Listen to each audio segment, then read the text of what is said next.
श्री राम जय राम जय जय राम।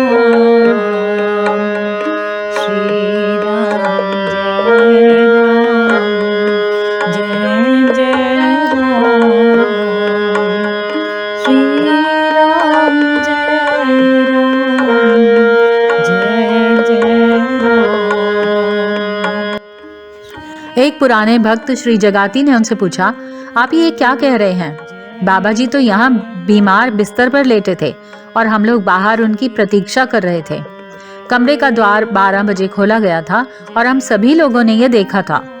वे उसी समय पनकी में कैसे हो सकते थे, जबकि वे पूरे समय कमरे में ही थे? सब लोग एक दूसरे को आश्वस्त कर रहे थे और बाबा जी मुस्कुराते हुए चुपचाप बैठे थे। ये घटना भक्तों की आकांक्षाओं को पूर्ण करने हेतु उनके अदृश्य रूप में विचरण करने के बारे में बहुत कुछ बताती है। एक बार सितंबर 1961 में मैं स्नान आदि बड़े सवेरे ही समाप्त कर अध्ययन के लिए अपने कमरे में आया। पिछली रात को जिस पुस्तक को पढ़ रहा था उसे मैंने निकाला।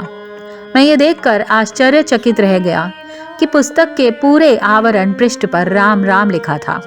मैं बाबा जी की हस्तलिपि से परिचित था, अतः यह स्पष्ट था कि यह कार्य उनके द्वारा ही किया गया था। किंतु प्रश्न ये था कि वो तो गत 3 माह से यहाँ आए भी नहीं थे। मैंने चिल्लाकर दीदी और दूसरों को बुलाया। सभी देखकर कह उठे कि यह बाबा जी की ही हस्तलिपि है।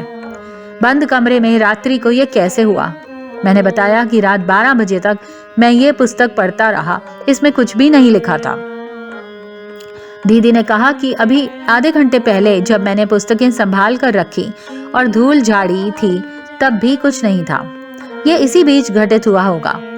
हम लोग आवरण पृष्ठ देख ही रहे थे कि दीदी ने पुस्तक खोली और जोर से कहा, देखिए भीतर भी लिखा हुआ है। 3 पृष्ठ और थे जिन पर स्पष्ट अक्षरों में राम राम लिखा था। अंतिम पृष्ठ पर लेखन से मालूम होता था कि लेखन जल्द ही समाप्त किया गया था, क्योंकि स्याही अभी भी सूखी नहीं थी। हम सभी अनुमान लगा रहे थे कि इसका क्या रहस्य हो सकता है। अनेक भक्तों ने अपने अपने ढंग से व्याख्या की, किंतु हमें आश्वस्ति नहीं हुआ और हम चमत्कृत ही रहे। मैंने श्री तुलाराम, जो बाबा जी के महान भक्त थे और जिनकी निकटता भी हमें प्राप्त थी, बाबा जी के साथ उस समय आगरा में थे, उन्हें लिखा। उन्होंने बाबा जी से सब बातें बताई और उन्हें बताया कि दादा जानना चाहते हैं कि ये कैसे संभव हुआ। बाबा जी का उत्तर था कि दादा मेरा स्मरण कर रहा था, अतः मुझे जाना पड़ा। तुलाराम ने लिखा कि बाबा जी का उद्देश्य यह बताना मात्र था कि मेरी पुकार सुन ली गई है और उसका उत्तर भी उन्होंने दे दिया है।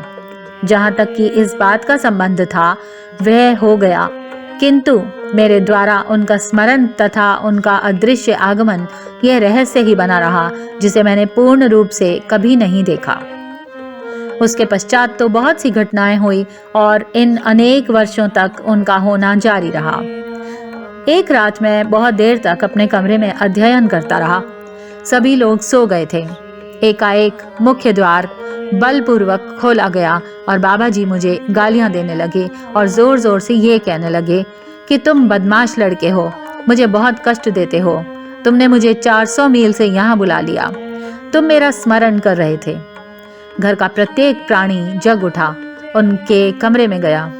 अगली सुबह वे एक भिन्न मनुष्य थे और कहा, जब भी तुम मेरा स्मरण करते हो मैं आ जाता हूँ। संतों का यही आश्वासन प्रारंभ से ही अपने भक्तों और शिष्यों को रहा है। यही आश्वासन भगवान राम का हनुमान को भी था जब वे एक दूसरे से विलग हुए थे। हनुमान, तुम मुझसे अलग नहीं हो सकते हो। जब भी तुम मेरा स्मरण करोगे मैं तुम्हारे पास आऊंगा। प्रभु स्वर्ग में हो अथवा बैकुंठ में, वे कभी भी मनुष्यों की पुकार से दूर नहीं हो सकते हैं। उनकी करुणा अनेक रूपों में प्राणियों को दैवी अवतारों के विभिन्न रूपों में प्राप्त होती रहती है। ऐसा काल भी होता है जब उनका पूर्ण अवतार भी होता है, किंतु अंश अवतार में वह प्रभु का संदेश प्राणी मात्र को देते ही रहते हैं।